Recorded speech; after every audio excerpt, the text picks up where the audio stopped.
नमस्ते दोस्तों, consult invest grow channel में आपका स्वागत है।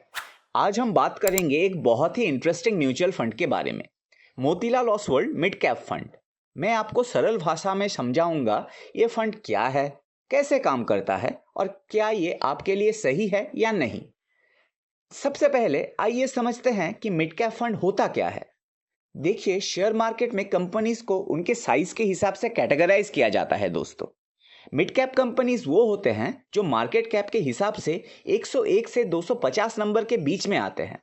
ये ना उतने बड़े होते हैं जितना रिलायंस या टीसीएस है, ना ही उतने छोटे होते हैं जैसे कि एक न्यू स्टार्टअप है। ये कंपनीज ग्रोथ फेज में होते हैं और इनमें काफी पोटेंशियल होता है ग्रोथ और प्रॉफिटेबिलिटी का। अब बात करते हैं Motilal Oswal mid cap fund की खास बातों के बारे में दोस्तों। फंड का एनएवी जनवरी 2025 तक 115 रुपये 59 पैसे है। फंड का साइज है पूरे 26,421 करोड़ रुपए।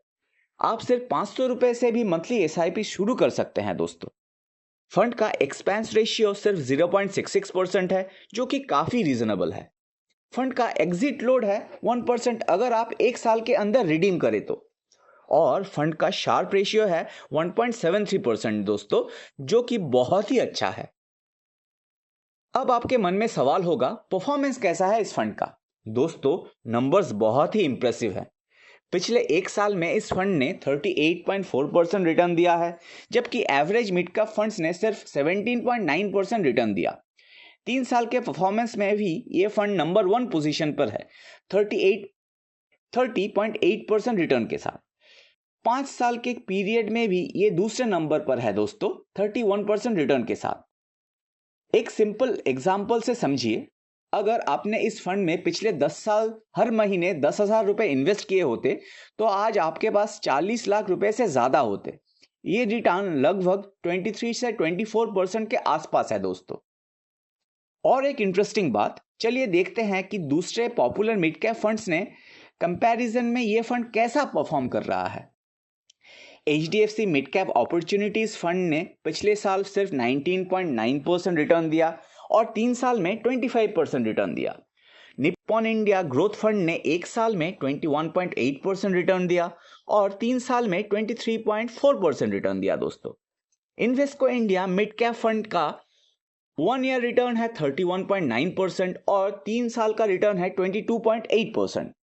कोटक इमर्जिंग इक्विटी फंड ने एक साल में 26.6% रिटर्न दिया और 3 साल में 20.8% रिटर्न दिया दोस्तों। तो दोस्तों, हम देख सकते हैं कि Motilal Oswal mid cap fund ने बहुत ही अच्छा रिटर्न्स दिया है दूसरे फंड्स के कंपैरिजन में। अब चलिए जानते हैं कि फंड मैनेजर ने कहां पैसे लगाए हैं इस फंड में। सबसे बड़ा इन्वेस्टमेंट है कोफॉर्ज लिमिटेड में 9.86%। उसके बाद आता है कल्याण ज्वेलर्स 9.64%। तीसरे नंबर पर है पॉलीकैब इंडिया 8.95%। फिर है ट्रेंट लिमिटेड 8.09% और आखिर में परसिस्टेंट सिस्टम्स 7.94%। लेकिन दोस्तों, हर इन्वेस्टमेंट में कुछ ना कुछ रिस्क होता ही है। मिड कैप फंड्स में मार्केट के उतार चढ़ाव ज्यादा होता है। कभी कभी शेयर की कीमत में बड़ी फ्लक्चुएशन आ सकता है, इसीलिए आपको पेशेंस रखना बहुत ही जरूरी है।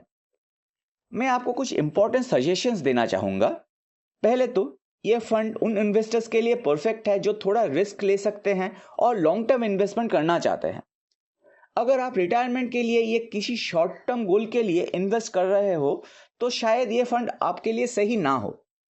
बेहतर होगा कि आप अपने पोर्टफोलियो में डिफरेंट टाइप्स के फंड रखें, कुछ लार्ज कैप, कुछ मिड कैप और कुछ डेट फंड्स।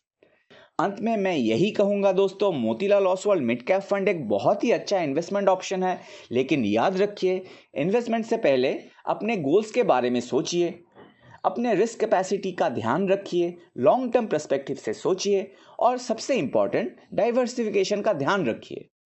दोस्तों, उम्मीद करता हूं कि आपको ये इंफॉर्मेशन हेल्पफुल लगा होगा।